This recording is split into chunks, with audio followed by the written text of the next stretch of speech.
Hi class, today I'm going to be reading you the book All Pigs Are Beautiful. So if you look at this cover versus this cover of our pig books that I read yesterday, you can already see that maybe there's a difference. Would real pigs be doing what's happening on this page? Or maybe would a real pig be doing more what you see in this page, even though it's an illustration? So I'm going to be reading this book by Dick King-Smith and illustrated by Anita Jerem, and we're going to see if this is a fiction or a non-fiction book.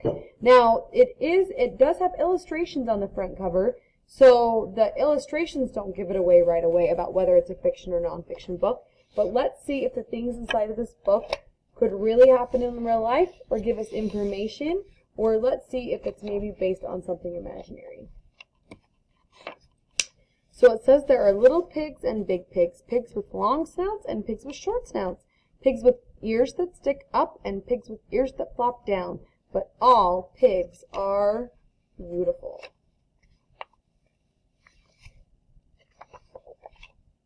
I love pigs. I don't care if they're little pigs or big pigs, or with long snouts or short snouts, with ears that stick up or ears that flop down. I don't mind if they're black or white or ginger or spotted. I just love pigs. If you really twisted my arm and said you have to have a favorite kind of pig, what is it? Then I might have to say a black and white, spotted, medium-snouted, floppy-eared pig that comes from Gloucestershire. Though of all the pigs I have never ever owned, any one particular favorite was a boar called Monty, who was a large white. So this is a male breeding pig. So a male breeding pig is called a boar. The luckiest pigs, like Monty, live outside. So his pig Monty lives outside. Monty never looked very white because he lived out in the woods where there was a pond in which he liked to wallow, but he looked very large, and he was. So a good coating of mud protects a pig from sunburn. So that's why pigs wallow or roll around in the mud, is so that they can get mud all over them so they don't get a sunburn. I bought him as a youngster, but when he was full grown he weighed 600 pounds. That's a very large pig. Monty was so gentle. When I went out to feed him and his 10 wives, he would come galloping through the trees at my call, a really monstrous and frightening sight to anyone who didn't know what a pushover that he was.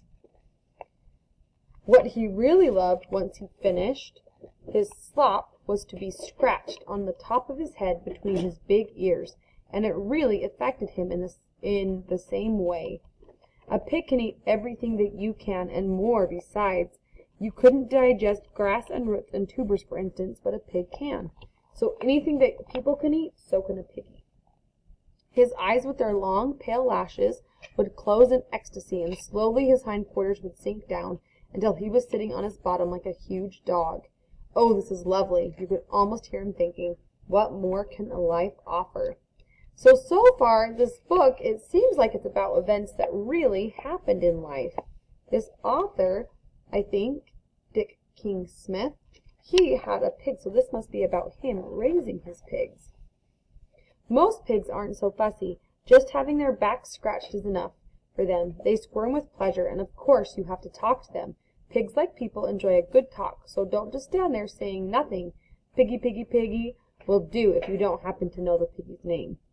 Pigs have very keen sense of smell. They can smell food even when it's buried underground.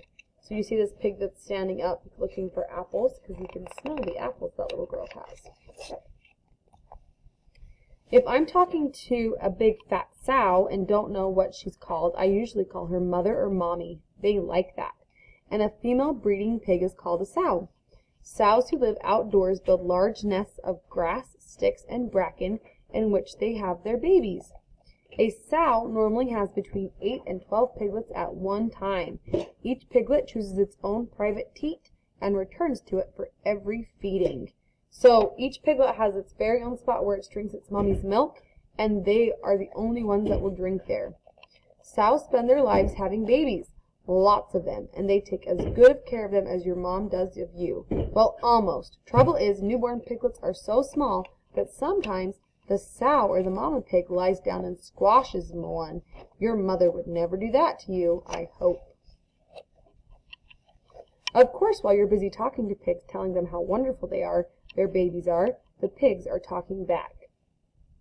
Those who don't know much about them just hear grunts and squeaks, but there are all kinds of things a pig might be saying to you if you understood the language, such as you can see, the pigs have, let's see, I gotta turn the page for just a minute. It says, as you can see, pigs have cloven hoofs. They walk on their third and fourth toes. And young female pigs are called gilts. So let's see what they might say. A pig might say, how kind of you to admire my children, or scratch a little harder, please, up a little to the left, down a little, yes, ooh, that's it. Or, well, no, actually, you're not the first person to call me beautiful. Or, this food is really excellent, yum, yum, thanks a lot. So once a sow has been mated, the farmer expects her piglets to be born 3 months, 3 weeks, and 3 days later. So that's how long baby piglets are in her belly. But of course, pigs like people aren't always sunny and good-tempered, and you might hear, hurry up, you two-legged creature, I'm starving and you're late. Or, don't you dare pick up one of my babies, or I'll bite you. And do be careful, because big pigs have a horrible bite, so don't take any chances. Did you know that pigs could bite? They can. Pigs can also be stubborn like people, which makes them very difficult to herd. And you can see that they have dogs that are helping them herd, and they have sticks that help them herd. Pigs that are well taken care of and well fed rarely need the vet. A pig's insides are pretty much the same as ours too. They have hearts, lungs, and liver, and kidneys and stomach. They're all in the same places as ours too, and pigs, like people, can eat meat or vegetables or both. Like people, or at least people who have been potty trained, pigs have very clean habits and will never soil their own nests. So like a mommy pig, she wouldn't go potty where she sleeps. She would go somewhere else to go potty. Have you noticed how often I've said that pigs are like people? That's one of the reasons I like them so much. There is one big difference though. People can be good looking or just ordinary looking or plain ugly, but all pigs are beautiful. And that's his opinion.